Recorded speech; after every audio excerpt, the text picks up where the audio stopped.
The wind howled across the Sahel, kicking up clouds of red dust that danced like spirits over cracked earth. In the heart of Bamako, murmurs rippled through crowded cafes and dusty market stalls. Radios crackled. Phones lit up. A single headline blazed across screens. Mali builds mega canal without IMF, USAID, or EU. The world blinked. For decades, Mali had been painted as dependent, a nation shackled to foreign aid, its ambitions filtered through the cautious lens of Western approval. But now, something had shifted. Something seismic. At the presidential podium, Ibrahim Traoré stood tall, flanked by engineers, farmers, and elders. His voice cut through the silence like a blade. "We will build it ourselves." Gasps. Scoffs. Applause. The room fractured into disbelief and awe. Western analysts dismissed it instantly. Impossible, they said. Reckless. But on the streets of Bamako, children chanted his name. In Accra, Nairobi, and Dakar, hashtags bloomed like wildfire. Hashtag Traoré Canal. Hashtag Africa Builds. This wasn't just a construction project. It was a declaration, a rupture in the narrative that Africa must ask permission to dream. And yet, beneath the pride and defiance, a question lingered. How? With what money? What machines? What expertise? The cameras zoomed in. Traoré raised a dusty blueprint, etched with bold lines and local signatures. No foreign logos. No Western seals. He smiled. "We begin tomorrow." The room fell silent. But what he unveiled next stunned even his harshest critics. For decades, Mali's development narrative had been written in the margins of foreign aid agreements. From drought relief to infrastructure projects, the signatures at the bottom of Mali's blueprints often belonged to distant capitals: Washington, Brussels, Paris. The country's roads, schools, and irrigation systems bore the fingerprints of the IMF, USAID, and the European Union. Progress came with conditions. Sovereignty, often, came second. It wasn't just Mali. Across the continent, the story was familiar: loans with strings, consultants with clipboards, and promises that rarely matched the urgency on the ground. The West had positioned itself as the indispensable architect of African development. "Without us," they said, "nothing moves." So when Traoré stood before the nation and declared Mali would build a canal, one that would stretch hundreds of kilometers, irrigate parched farmland, and transform trade routes, without a single dollar from the usual benefactors, the reaction was swift and scathing. "Impossible without us," scoffed a former EU envoy. "A vanity project," muttered analysts in Washington. "Who will fund it? Who will build it?" asked skeptical headlines. But in Mali, the announcement struck a different chord. The canal wasn't just a trench in the earth. It was a symbol, a rebuke to dependency, a rallying cry for self-determination. In villages where crops had withered for generations, elders spoke of the canal as a lifeline. In universities, students debated its engineering.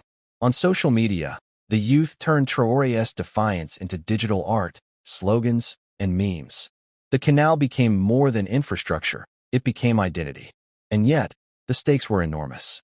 Failure would not just vindicate the West. It would reinforce the myth that Africa cannot build without permission. Success, however, would redraw the map of global influence. Traoré knew this. He didn't flinch. Instead, he doubled down. And then, Traoré made a move that rewrote the rules of global development. For much of Africa's post-independence history, the path to development has been paved not with autonomy, but with dependency. At the center of this tangled web stand three towering institutions: the International Monetary Fund, IMF, the United States Agency for International Development, USAID, and the European Union, EU. To many, they arrived as saviors. But to those who lived through the consequences, they became gatekeepers, arrogant arbiters of progress whose promises often dissolved into disappointment. Archival footage from the 1980s shows IMF officials in crisp suits shaking hands with African leaders, flanked by banners proclaiming structural adjustment for growth. But behind the smiles were contracts laced with austerity. Countries like Ghana, Kenya, and Malawi were told to cut public spending, privatize essential services, and liberalize markets. The result? Hospitals shuttered, teachers laid off, and food prices soared. A 2023 report by ActionAid revealed that 8 out of 10 African nations were advised by the IMF to freeze public sector wages, even in the midst of health worker shortages. USAID, meanwhile, painted itself as the humanitarian arm of American goodwill. Its glossy brochures showcased smiling children and newly built clinics. But beneath the surface, the aid came with strings. Political alignment, economic concessions, and compliance with U.S. foreign policy were often prerequisites. When the Trump administration froze USAID funding for a 90-day review, HIV clinics in Uganda closed overnight, and immunization programs in Nigeria stalled. The EU, too, played its part, offering billions in aid while quietly enforcing political conditionality. A 2017 study found that EU sanctions were routinely used to punish governments that strayed from Western democratic norms, regardless of local context. And then there were the failed projects, monuments to misalignment. In Kenya, a $22 million fish processing plant funded by Norway sat idle because the local Turkana people, semi-nomadic pastoralists, didn't fish commercially. In Cameroon, a library stocked with English books was built in a village where no one spoke the language. These weren't just missteps. They were symptoms of a deeper arrogance, the belief that development could be copy-pasted from one continent to another. The West's model was clear. Africa would receive aid, but only on their terms. Local knowledge was sidelined. Sovereignty was negotiable.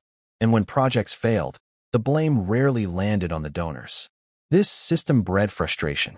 It bred betrayal, and it bred a quiet indignation that simmered for decades.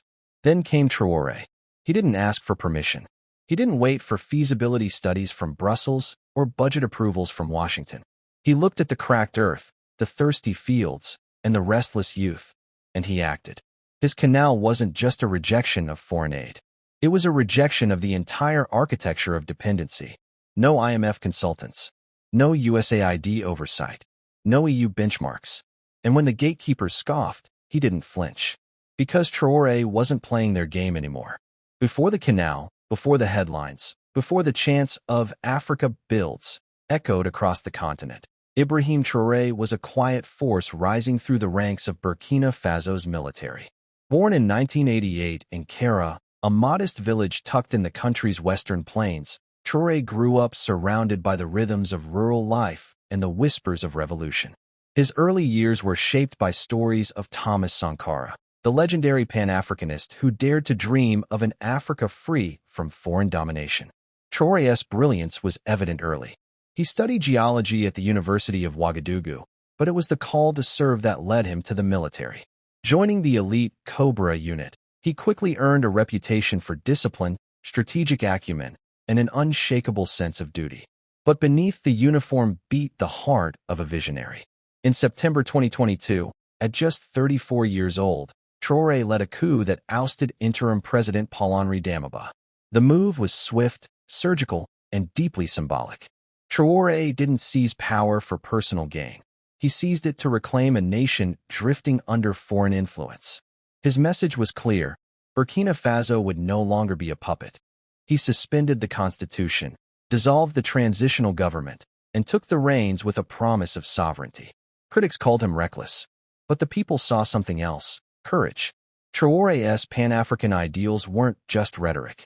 In 2023, he launched Burkina Faso's first gold refinery, a bold move to keep the country's mineral wealth within its borders. The refinery, capable of processing 400 kilograms a day, was a direct challenge to decades of exploitation. He rewrote mining laws, banned artisanal export permits, and demanded foreign companies cede stakes to the state. Western investors balked. Locals cheered. His refusal to bend to foreign pressure came at a cost. Burkina Faso faced diplomatic isolation, economic threats, and relentless media scrutiny. Yet Traoré stood firm. He expelled French troops, terminated defense agreements, and aligned with Mali and Niger to form the Alliance of Sahel States, a coalition rooted in mutual respect and regional strength. But what truly set Traoré apart was his connection to the people. He didn't govern from ivory towers. He walked village roads, listened to farmers, and spoke in the language of the land. Murals of his face appeared on city walls. Songs were written in his honor. Youth groups rallied behind his vision, not because they were told to, but because they believed in it. He was not without flaws. His government faced criticism for suppressing dissent and centralizing power. But even his critics acknowledged one thing. Traoré had reignited something long dormant, a belief that Africa could chart its own course. And with the world watching, he unveiled his most daring plan yet. The announcement of Mali's canal project sent ripples across the globe, but not all were waves of admiration. In Western media, the tone was unmistakable, mockery cloaked in skepticism. Headlines like Mali's Mirage, a canal without capital, and Traoré's fantasy infrastructure dominated the airwaves. Editorials questioned the funding. One pundit on a major European network quipped, "They'll be digging with spoons." But beneath the sarcasm lay something sharper: fear. The canal threatened more than just conventional wisdom. It challenged the West's monopoly on development narratives. And so, the pushback began. Diplomatic cables leaked from Brussels revealed quiet warnings to neighboring states. Do not endorse Mali's unilateralism. In Washington, aid packages were quietly restructured, with Mali conspicuously absent. French officials, still smarting from their military exit, hinted at regional instability and floated the idea of sanctions under the guise of counterterrorism concerns. The economic pressure mounted. Mali's access to international credit markets tightened. Western-backed NGOs began scaling down operations. Trade deals were delayed. The message was clear: defy the gatekeepers, and the gates will close. Yet Traoré remained unmoved. In a televised address, he stood before a map of the Sahel, his voice steady. "We are not isolating ourselves. We are choosing our own path." Behind him, flags of Burkina Faso, Niger, and Guinea fluttered, symbols of a growing alliance. The newly formed Alliance of Sahel States, AES, pledged mutual support, pooling resources and manpower. Engineers from Ouagadougou arrived in Bamako. Volunteers from Niamey joined survey teams. Even diaspora communities in Europe and the Middle East began crowdfunding equipment and supplies. In Gao, a patriotic infrastructure fund was launched, fueled by mobile money contributions from ordinary Malians. The people weren't waiting for permission. They were investing in their future. The tension was palpable. Western powers watched with unease. African youth watched with hope. And Traoré? He watched the horizon. Because the ground was already breaking, literally. The sun rose over Bamako with a defiant glow, casting long shadows across the dry plains where the first bulldozers rumbled to life. Villagers formed rotating brigades, digging, hauling, welding. Youth groups organized logistics, food, and security. Elders advised on terrain and history. Women's cooperatives managed supply chains and oversaw sanitation. It was not just construction, it was choreography, a continent in motion. Western media, once loud in its derision, fell eerily silent. The same outlets that had mocked the canal as Traoré's trench of delusion now watched in stunned disbelief. Satellite images showed progress. Drone footage revealed kilometer after kilometer of carved earth, glinting under the Sahel sun. The canal was real, and it was working. Diplomats scrambled. Analysts revised forecasts. Think tanks convened emergency panels. But Traoré didn't gloat. He simply walked the canal's edge in worn boots, nodding to workers, listening to farmers, and sketching future expansions in a leather-bound notebook. In one viral moment, water surged through the first completed segment. A cheer erupted as the flow reached a parched village that hadn't seen irrigation in decades. Children splashed. Goats drank. Crops were planted. The canal wasn't just symbolic. It was transformative. And it was contagious. In Niger, officials announced a sister canal. Burkina Faso pledged to connect its gold refinery to the waterway. Guinea offered port access. The alliance of Sahel states was no longer a political bloc. It was a logistical revolution. Traoré's mic drop wasn't a speech.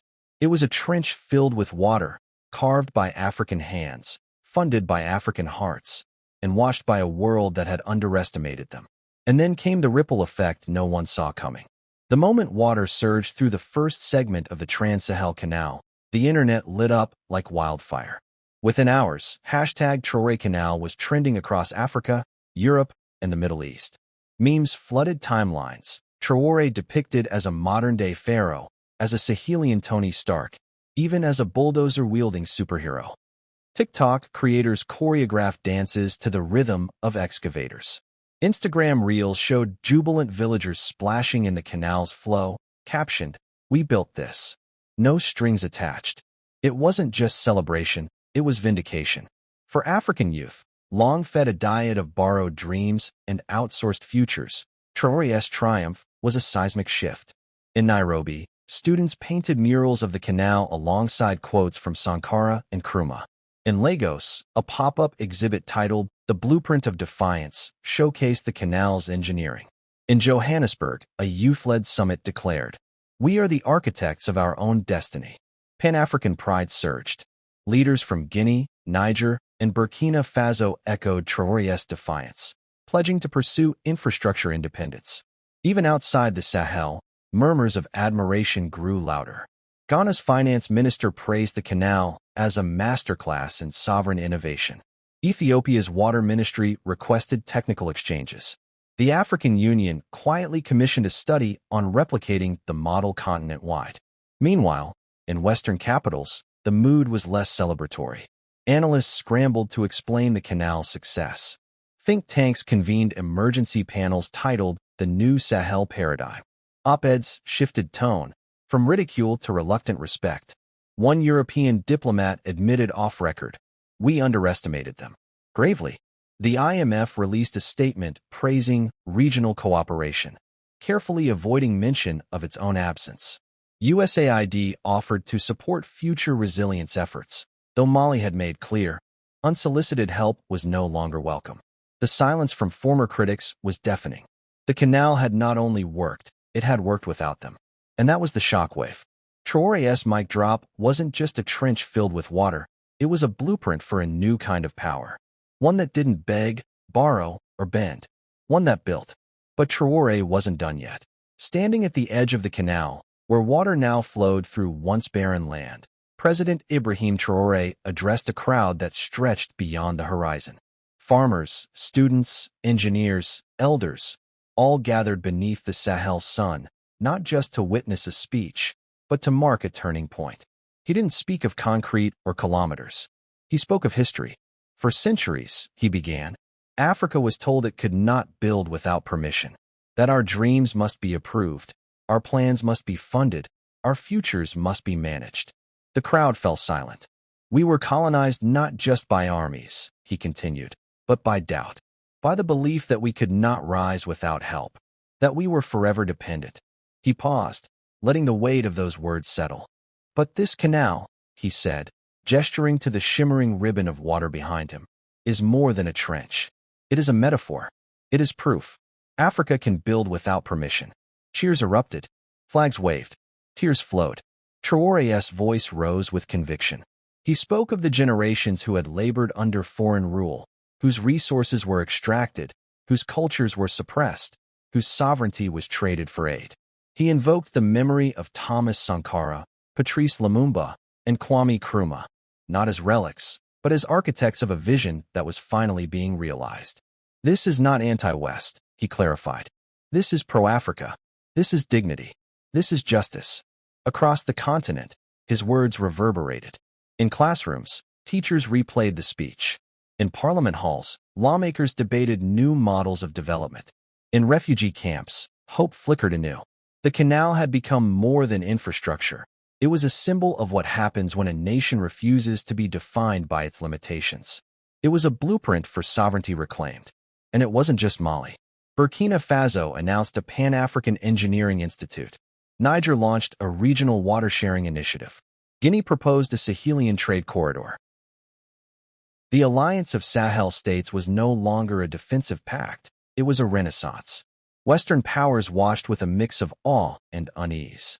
Their influence, once unquestioned, now faced a challenge rooted not in hostility, but in self-respect.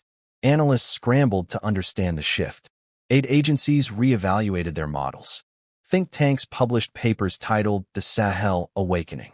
But Traoré didn't wait for applause.